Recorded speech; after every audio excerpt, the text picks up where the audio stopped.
는 비유가 아니면 아무것도 말씀하지 아니하셨다 했습니다. 곧 이 세상에 있는 눈에 보이는 것들을 비유하여 보이지 않는 영적인 세계를 설명하셨고 천국을 나타내 주신 것입니다. 이처럼 오늘 말씀의 제목인 소금과 빛을 통해서도 주님께서는 우리에게 매우 중요한 교훈을 주고 계십니다. 그러면 소금에는 과연 어떤 영적인 의미가 담겨 있을까요? 우선 소금에 대해 살펴보면 소금은 우리 사람의 생명을 유지하는데 절대적인 역할을 합니다.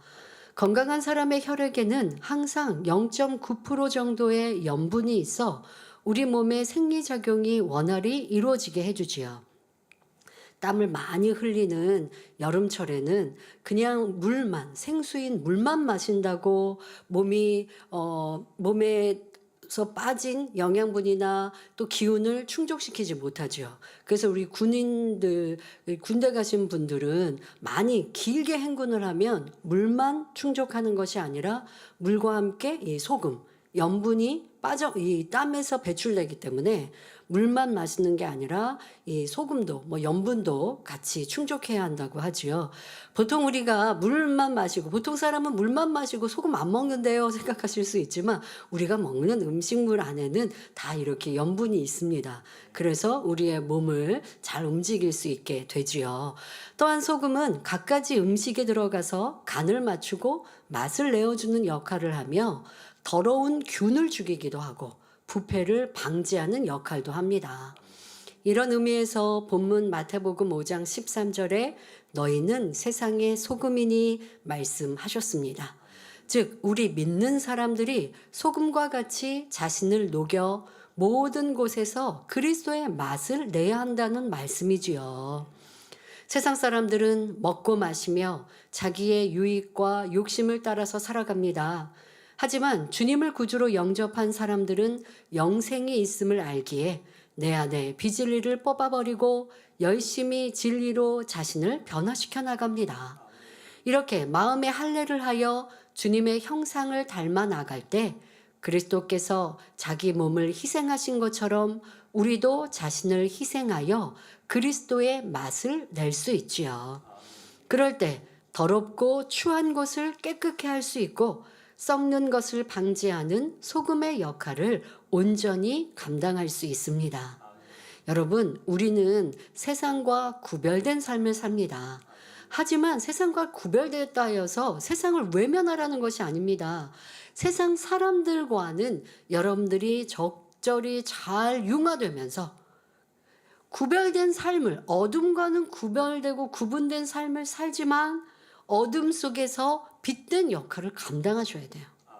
그 어둠의 빛된 역할 중에는 이 소금과 같이 썩는 것을 막아주고 더러운 것을 또 씻겨주는 역할을 해야 합니다. 그런데 가끔 그리스도인들이 세상 사람들과 등지다가 복음 전파도 안 하고 아유 저 사람들은 죄 악이 많은 사람이야 손가락질을 하는 이러한 역할을 하라는 것이 아닙니다.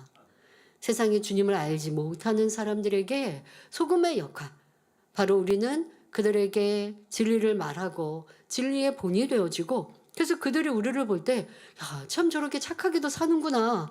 착하게 살았더니 손해를 보는 게 아니라 착하게 살았더니 복 받는구나. 야, 저렇게 착하게 사니까 얼마나 많은 사람들에게 덕이 되고 많은 사람의 위로가 되는가. 저 사람이 믿는 하나님, 주님, 나도 한번 믿어보고 싶다. 라고 소금의 역할을 해 주셔야지.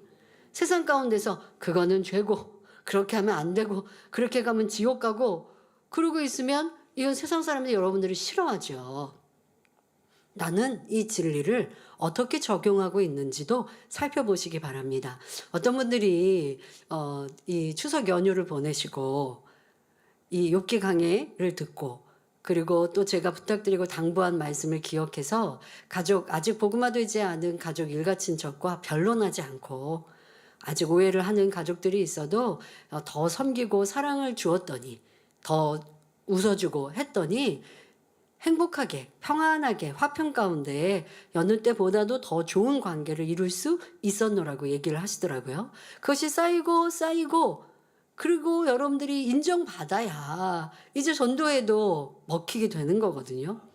그런데 나는 하나님 믿는 사람이야 라고 그거는 죄고 그러면 안 되고 하고 있으면 여러분들의 소금의 맛을 내려면 소금이 알갱이가 있으면 그 역할을 감당합니까? 여러분 소금 찍어서 먹는 분 많지 않으실 거예요. 아주 특별한 좀 특이한 분 이미영 목사님이 어렸을 때 소금을 이렇게 먹었다고도 하더라고요. 소금이 맛있었다고. 좀 제가 지나가는 말로 저희 자녀들이요. 아빠, 엄마 뭐 심심해 좀 놀아주세요. 부모님들 가끔 그럴 때 자녀들이 그럴 때 있잖아요. 그러면 아빠 이게 옛날 개척 전입니다. 심심해 뭐 이렇게 하면요. 원로 목사님 뭐라 그러시냐면 저기 부엌에 가서 소금 찍어 먹어 이렇게 장난치시듯이 하셨던 기억이 나네요. 뭐 그랬던 시간도 있었는데요. 여러분 소금 우리가 알갱이도 있고요. 아니면 뭐 이렇게 미원처럼 가는 소금도 있습니다. 그거 여러분들 그게 음식에서 녹아져야 소금의 역할을 하는 거예요. 그냥 녹지 않고 덩어리째 있으면 어이구 이렇게 음식 짜서 못 먹어 이렇게 된다고요. 여러분들이 진리로 변화되어지고 세상 사람이나 아직 비진리에 있는 사람들에게 은혜의 빛을 또 변화되어진 여러분들의 향을 보이면 그것이 소금의 진정한 역할이지. 지적하고 나무라고 옳다 그르다 시시비비하고 저 사람은 세상 사람이니까 너무 싫어 하고 여러분들이 어디를 가도 무표정하고 나는 뭐 세상과는 구별되었으니까 그래서 나는 세상에 행복하고 즐거운 거 없어. 그러면 언제 전도하겠습니까? 어떻게 소금과 빛의 역할을 하겠습니까? 이러한 것들도 여러분들이 잘 생각해 보시고 이제는 소금의 역할, 빛의 역할을 감당해 주시길 바랍니다. 자, 다음으로 빛은 어떤 역할을 합니까? 빛은 어두움을 밝혀주는 힘이 있습니다. 아무리 칠흑같이 어두운 밤이라도 태양이 떠오르면 어둠 속에 감춰졌던 동네나 사물들이 환하게 드러납니다. 또 어두울 때는 갈 길의 방향을 잡기 어렵고 때로 실족할 수 있지만 밝을 때는 쉽게 길을 찾아갈 수 있고 더러운 곳은 피해갈 수 있습니다. 이처럼 죄악으로 어두워진 세상에서 우리 하나님의 자녀들은 어두움을 물리치는 빛이 되어야 합니다. 그래서 본문 14절 15절에 너희는 세상의 빛이라 산 위에 있는 동네가 숨기우지 못할 것이요 사람이 등불을 켜서 말 아래 두지 아니하고 등경 위에 두나니 이러므로 집안 모든 사람에게 비치느니라 했습니다. 여기서 빛이란 영적으로 그리스도의 향기를 말합니다. 예를 들면 오른뺨을 치면 왼뺨도 돌려대고 속옷을 가지고자 하면 겉옷까지 내어주고 오리를 가자고 하면 심리를 동행해 줄 수 있는 사람이 그리스도의 향기를 바라는 사람이요 빛된 삶을 사는 사람입니다. 그러므로 이런 사람은 한 알의 밀알이 땅에 떨어져 많은 열매를 맺음같이 수많은 죽어가는 영혼들을 구원할 수 있고 하나님께 영광을 돌릴 수 있지요. 오늘 취임하시는 임직자들도 이러한 소금과 빛의 역할을 잘 감당해 주셨기에 귀한 직분을 받게 되신 줄로 압니다. 하지만 오늘 취임 예배로 다 되었다 생각하면 안 됩니다. 오늘부터 더욱 하나님 앞에 두렵고 떨리는 마음으로 혹 내게 부족한 부분이 무엇인가 늘 자신을 점검하며 발견해 나가야 합니다. 그래서 하나님께서 주신 귀한 사명을 감당하는데 조금도 부족함이 없어야 하겠습니다. 사랑하는 성도 여러분, 임직자 여러분, 우리가 소금과 빛의 역할을 잘 감당하여 부족함이 없기 위해서는 본문 16절 이같이 너희 빛을 사람 앞에 비추게 하여 저희로 너희 착한 행실을 보고 하늘에 계신 너희 아버지께 영광을 돌리게 하라 하신 말씀처럼 착한 행실로 하나님께 영광을 돌려야 합니다. 바로 소금과 빛의 행함이 착한 행실, 곧 진리를 쫓아 선을 행하는 열매로 나타날 때 사람들이 하나님께 영광을 돌린다는 말씀입니다. 바로 여러분을 보면서 하나님께 영광을 돌리는 역할이 되어야 돼요. 야, 저 사람을 보니 진짜 하나님이 살아계시구나. 저 사람을 보니 주님을 믿는 건 저렇게 믿어야 되는데 또 나도 저 사람이 믿는 하나님 주님 믿고 싶다. 이렇게 하나님께 영광을 돌릴 수 있어야 합니다. 여러분의 빛된 삶이, 여러분의 착한 행실이 그리하라 말씀하십니다. 자, 그렇다면 착한 행실이란 구체적으로 무엇을 말하는지 크게 세 가지 분야로 나누어 살펴보겠습니다. 첫째로 착한 행실이란 자신을 낮추는 것입니다. 우리 예수님께서는 빌립보서 2장 6절의 말씀처럼 근본 하나님의 본체이셨습니다. 그러나 자신을 낮춰 피조물인 사람의 형상을 입고 이 땅에 오셔서 악한 사람들에 의해 갖은 모욕과 핍박을 당하셨지요. 또 십자가에 달려 물과 피를 다 쏟으시기까지 하나님 아버지의 뜻을 온전히 이루셨습니다. 그러므로 하나님의 자녀들도 그리스도를 본받아 자신을 낮추고 종의 형체를 가지는 것이 마땅합니다. 여기서 종의 형체를 갖는다는 것은 자기의 의사가 없는 것을 말하지요. 자기 감정에 맞느냐 맞지 않느냐, 이것이 이치에 맞느냐 맞지 않느냐에 상관없이 주인이 원하는 것이라면 그 뜻대로 행하는 것이 종의 본분입니다. 그런데 만약 종이 자신을 낮추지 않는다면 어떻게 주인의 뜻을 받들 수 있겠습니까? 주인을 기쁘게 하는 일은 더욱 힘들지요.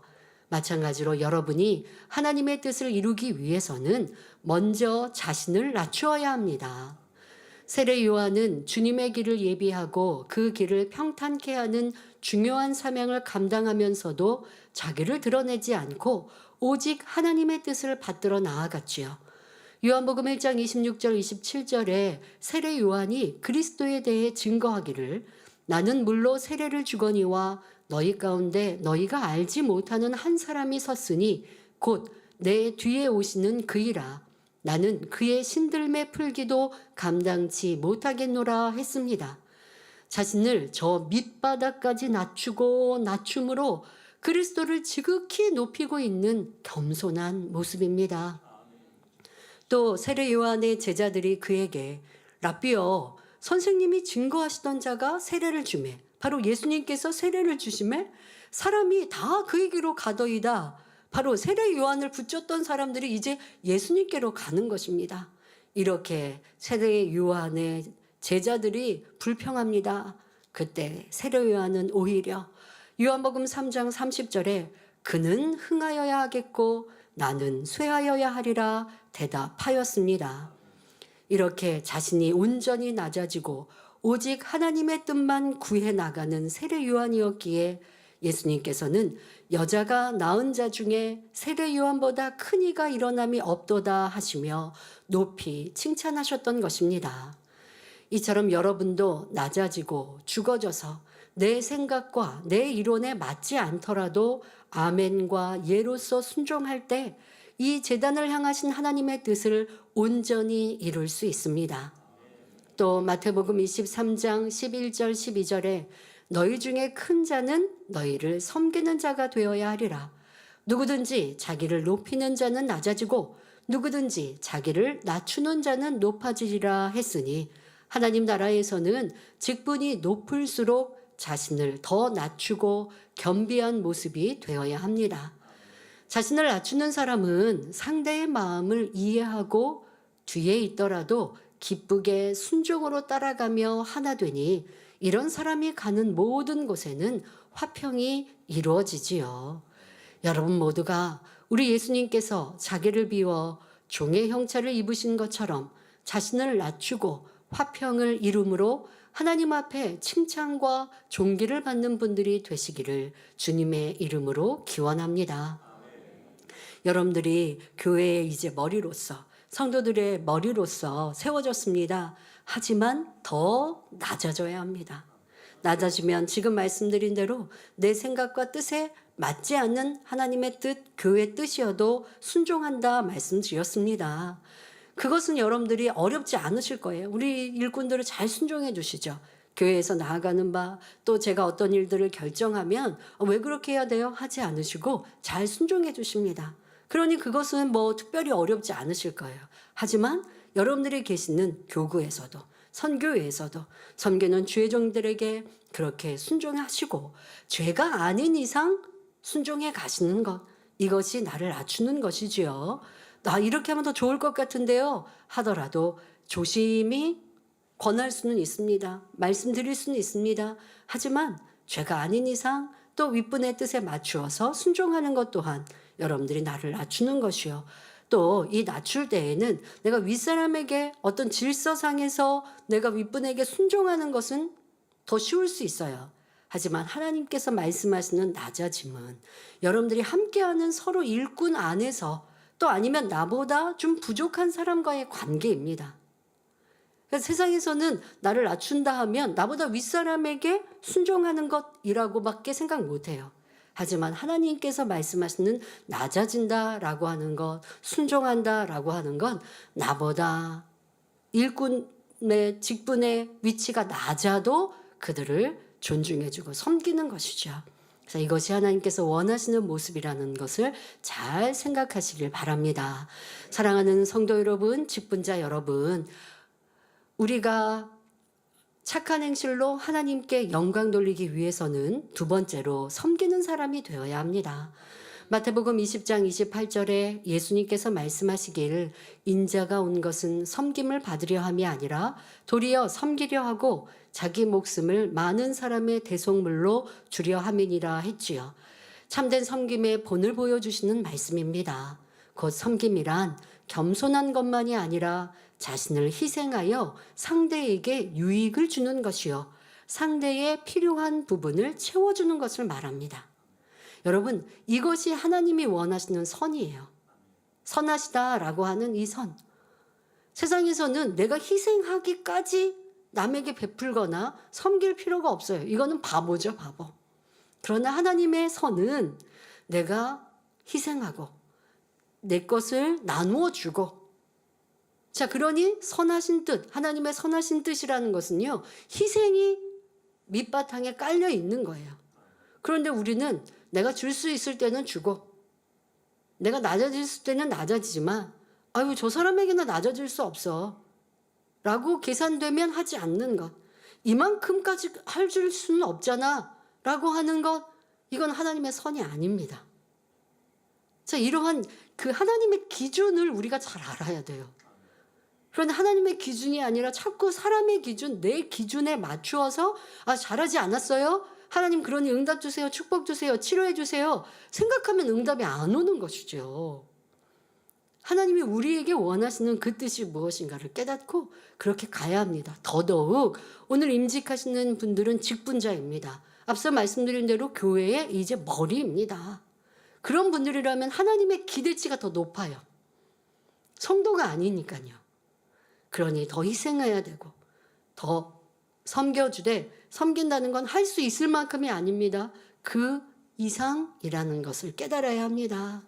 마치 어머니가 자녀를 사랑하여 자기 몸을 돌보지 않듯이, 또는 소금이 녹아 그 형체를 잃어도 짠맛으로 유익을 주듯이 자기를 버리고 그리스도의 사랑을 온전히 이루는 것이 섬김입니다. 그런데 우리는요, 희생했습니다. 충성했습니다. 헌신했습니다. 그리고 인정받고 칭찬받기를 원하고 내 이름이 있기를 원하죠. 그러나 그것이 없어져도 내가 열심히 했는데 알아주지 않아요. 도리어 내가 열심히 한 게 다른 사람의 공로로 넘어갈 때가 있어요. 그래도 내 마음에 불편하지 않고 내가 헌신하여 이렇게 모든 일들이 잘 끝났고 내가 수고 많이 하고 저 사람은 조금밖에 안 했는데 도리어 저 사람은 칭찬받고 내 이름은 없어요. 저 사람이 나로 인해 칭찬받으면 그것도 기뻐할 수 있는 이런 마음, 이게 세상에서는 바보란 말이에요. 그런데 하나님께서는 그런 사람이 되어질 때 그런 사람을 하나님이 들어쓰시고 영광의 자리에 높이십니다.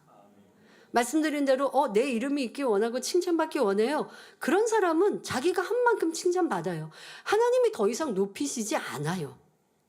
그러나 나는 없고 할 수 있는 것 그 이상으로 하나님의 나라를 위해 헌신하고 섬겼더니 하나님은 그런 사람을 높이시고 인정해 주시더라는 것입니다. 지금 말씀드린 대로 어머니가 자녀를 키울 때 자기가 없지요. 아이가 예를 들어 새벽에 깨서 울어요. 그럴 때 엄마가 야 나도 좀 더 자야 되니까 너도 알아서 좀 해 하실 부모는 없어요. 또 자녀가 몰라줘도 기쁘고 즐겁게 자녀를 섬긴단 말이에요. 그래서 아이들이 성장하는 것이죠. 그런데 세상 부모님들이요, 그렇게 섬겼으면 자녀가 반듯하게 성장한 것으로 기뻐하고 위안 삼으시면 되는데, 자녀를 다 키워놓으면 이제는 그 섬겼던 거, 자녀를 위해 희생했던 거 또 보상받기 원해요. 섬김받기 원하고. 그런데 그렇게 자녀가 하지 않으면 서운해지시고. 그러니까 이거는 육의 섬김인 것이죠. 그러나 하나님이 인정하시는 섬김은 내가 없는, 인정받고 칭찬받지 않아도 내가 섬겨줌으로 초신자가 믿음이 성장하는 데 있어서 우리 구역장님들, 조장, 지역장님들이 얼마나 많이 섬겨야 하는 줄 아십니까? 누구 새신자 전도하기 위해서요, 얼마나 여러 번 가서 이 계절 과일도 다 사줘야 되고, 거기에 깐난뱅이 아기가 있으면요 아이 뒷바라지도 해줘야 되고, 육적으로 많이 섬겨요. 육적으로도 섬기면서 그들의 마음을 문을 열어야 전도의 열매가 맺히거든요. 그런데 그거 누가 알아줍니까? 하나님이 알아주시잖아요. 그러니 서운할 게 없는 거예요. 이것이 하나님이 원하시는 섬김이요, 충성이요, 헌신입니다. 우리 직분자들이 그리해야 합니다. 먼저 직분 맡으신 분들, 나는 그리하고 있는가? 시간이 지나서 아니 내가 장로인데 왜 내 말을 이렇게 안 들어? 하고 있지는 않은가? 내가 그래도 권사인데 왜 우리 지역 식구들은 나 더 섬겨주지 않지? 하고 있다면 이거 직분을 뗄 수도 없고, 그럼 하나님께서 인정하지 않으신다는 거예요. 1년에 한 번 드리는 이 임직 예배를 통해 먼저 직분 받으신 분들은 다시 한번 1년 동안 나는 그렇게 살았는지도 점검하는 시간이 되면 참 좋겠습니다. 예, 이렇게 머리된 직분을 맡을수록 더 섬겨야 합니다. 그런데 우리가 섬김을 이룰 때도 순서가 있습니다. 먼저는 하나님에 대한 섬김이지요. 하나님을 섬긴다는 것은 잠언 8장 13절에 여호와를 경외하는 것은 악을 미워하는 것이라 말씀하신 대로 악에서 떠나 성결되는 것이며, 무엇보다 하나님을 첫째로 사랑하여 온전히 헌신하는 것을 의미합니다. 또한 섬김에는 윗사람에 대한 섬김이 있습니다. 교회 안에서 대입해 보면 여러분이 섬기는 주의 종이나 머리된 일꾼이 있습니다. 이때 진정한 섬김은 윗분의 짐을 나눠지면서 그분이 하나님의 일을 더 크게 할 수 있도록 마음을 다해 도와주는 것을 의미하지요. 가령 주의 종을 섬긴다면 자신에게 맡겨진 사명을 잘 감당하며 주 안에서 순종하는 것이 참된 섬김입니다. 그러나 입술로는 아무리 사랑합니다 고백해도 순종치도 않고 열매도 맺지 못한다면 이는 진실한 것이 될 수 없습니다. 또한 교회나 조직의 윗사람과의 관계에서 의견이 다를 때는 자연스럽게 자기 의사를 표시하되 신뢰를 범치 않아야 하지요. 더 나아가 그 마음을 헤아려 이를 지혜롭게 처리하는 것이 윗사람에 대한 바른 섬김이라 할 수 있습니다. 다음으로 아랫사람에 대해서는 어떻게 하는 것이 섬기는 것일까요?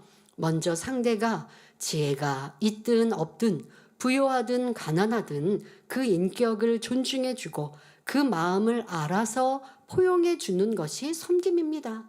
내 마음대로 내가 하고 싶은 대로 섬겨주는 거, 이거 섬김이 아니에요. 상대가 무엇이 필요할까? 상대 어떻게 하면 상대가 더 편안할까? 상대에게 맞춰주는 거, 이게 섬김이죠. 그런데 내가 하고 싶은 대로 그냥 뭐 이렇게 나는 이거 당신에게 줬으니까 섬겼어. 근데 상대방이 그게 필요하지 않으면 그건 섬김이라 할 수 없지 않겠습니까? 그러니까 여러분들이 정말 상대를 배려하는가, 상대를 더 생각하는가.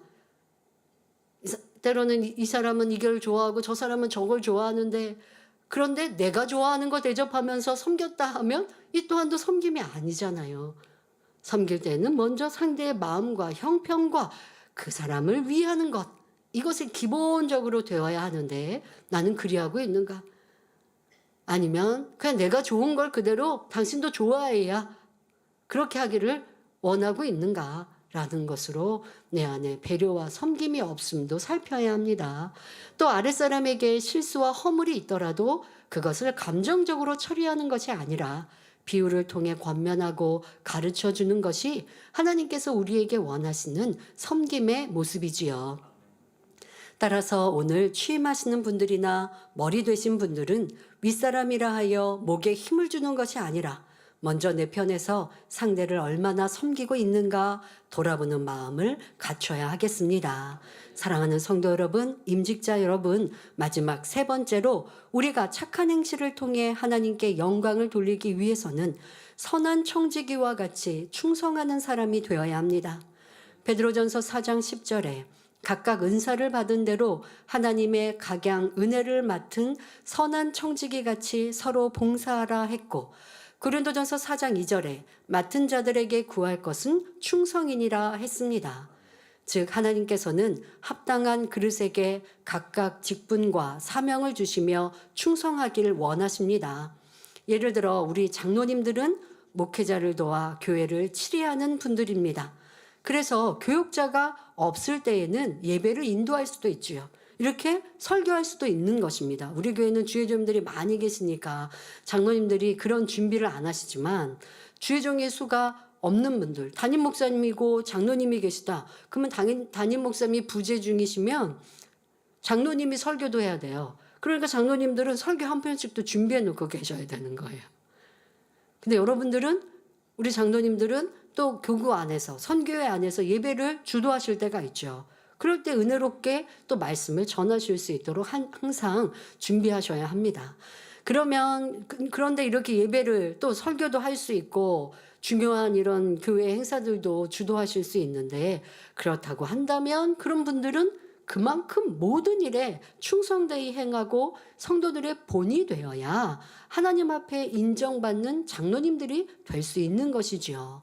예를 들어 온전히 주의를 지키고 각종 공예배에 빠짐없이 참석하는 것은 물론 신령과 진정으로 예배를 드려야 하며 11조를 드리는 등 기본적으로 지켜야 할 일들을 소홀히 하지 말아야 합니다. 또 교회와 주의 종과 영혼들을 위해 쉬지 않고 기도하고 때를 얻든지 못 얻든지 열심히 전도하며 있는 곳마다 많은 열매를 맺을 때 하나님의 기뻐하심을 입고 성도들의 존경과 사랑을 받게 되지요. 그런데 만일 스스로는 본이 되지 못하면서 남을 가르치려고만 한다면 어떻게 되겠습니까? 말씀의 권세가 따르지 않기 때문에 성도들이 마음에서 우러나오는 순종을 할 수 없습니다. 따라서 직분을 맡은 분들은 교회에서도 충성하여 인정을 받을 뿐만 아니라 가정, 일터에서도 인정을 받아야 합니다. 아버지로서 또는 남편으로서도 본이 되어야 하고 세상에서도 인정받는 분들이 되어야 하지요. 이렇게 모든 직분자들이 있는 곳곳에서 충성할 때 교회가 나날이 기름지고 윤택해지며 더욱 반석에 설 수 있는 것입니다. 결론을 말씀드립니다. 사랑하는 성도 여러분, 임직자 여러분, 고린도전서 10장 31절에 그런즉 너희가 먹든지 마시든지 무엇을 하든지 다 하나님의 영광을 위하여 하라 했습니다. 그러기 위해서 자신을 낮추어 하나님의 뜻을 온전히 받드는 사람이 되어야 하고 섬기는 사람이 되어야 하며 선한 청지기와 같이 충성된 사람이 되어야 한다 말씀드렸지요. 성경을 상고해 보면 어떤 사람들이 우리 하나님께 영광을 돌렸습니까? 부와 명예가 있는 사람, 지식이 많고 가문이 좋은 사람들이었습니까? 마음이 의롭고 진리를 사모하며 빛된 삶을 살아가는 사람들에 의해 영광을 받으셨습니다. 형들에 의해 애굽의 노예로 팔려왔지만 내가 어찌 하나님께 득죄하리이까 하는 마음으로 오직 정도만을 걸어나갔던 요셉을 통해 하나님께서는 이스라엘 민족을 이루시고 영광을 받으셨습니다. 또 온 이스라엘 백성들이 우상 숭배의 죄에 빠져 나라에 큰 가뭄이 들었을 때 하나님께서는 엘리야 한 사람의 간절한 기도를 들으시고 불의 응답과 비를 내려 하나님만이 참 신이심을 증거케 하셨지요. 그리고 아무 틈, 아무 허물도 찾지 못할 만큼 충성스러운 다니엘이 사자굴에서 건진받았을 때 하나님께서는 이방 민족 앞에서 크게 영광을 받으셨습니다. 이처럼 여러분도 하나님께 영광을 돌려야 하지 않겠습니까? 특히 오늘 취임하시는 여러분들은 세계선교와 민족복음화의 사명을 이루어야 할 만민중앙교회의 장로 및 권사로 인정받아 세움받는 분들입니다. 그만큼 하나님께서 많은 기대를 걸고 계시다는 말입니다. 여러분들이 교회의 기둥이 되어 하나님의 뜻을 이루고 새 예루살렘의 주역이 되어 다른 성도들을 인도해 가는데 견인차와 같은 역할을 해야 하는 것입니다. 그러니 더욱 힘차게 전진하시길 부탁드립니다. 또한 말씀을 듣는 예배하는 우리 모든 성도님들도 세상의 빛과 소금이 되셔서 그리스도의 복음을 만민에게 전파하고 온 누리의 하나님의 영광을 크게 드러내시기를 주님의 이름으로 축원합니다. 말씀 참고하시면서 함께 기도하시겠습니다. 좋으신 아버지 하나님, 오늘은 2024년 임직 예배를 드릴 수 있도록 축복하여 주심에 감사합니다. 임직자들은 물론이요 모든 성도님들이 아버지 하나님께서 우리에게 원하시는 소금과 빛의 역할을 잘 감당할 수 있도록 축복하여 주옵소서. 그런 소금과 빛이 되기 위하여 어떻게 해야 하는지 세 가지로 말씀드렸습니다. 이 말씀이 생명되어 우리 안에 더 변화로 아름다운 열매로 나올 수 있는 임직자들과 복된